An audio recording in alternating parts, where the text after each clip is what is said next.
बिस्मिल्लाहिर्रहमानिर्रहीम। अस्सलामुअलैकुम। आप देख रहे हैं जेएन न्यूज और मैं हूं आपकी मेजबान सुंबल ज़िया। बुलेटिन का बाकायदा आगाज करते हैं और शामिल करते हैं अब तक की अहम तरीन खबरें।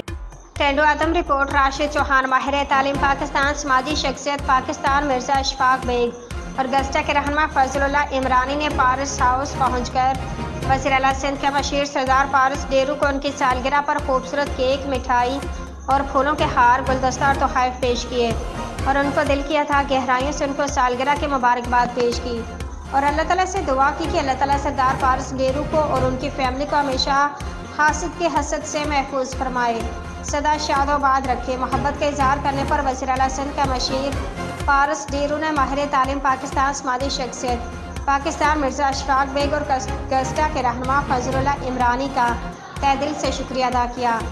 राशिद चौहान, ब्यूरो चीफ, टेंडो आदम।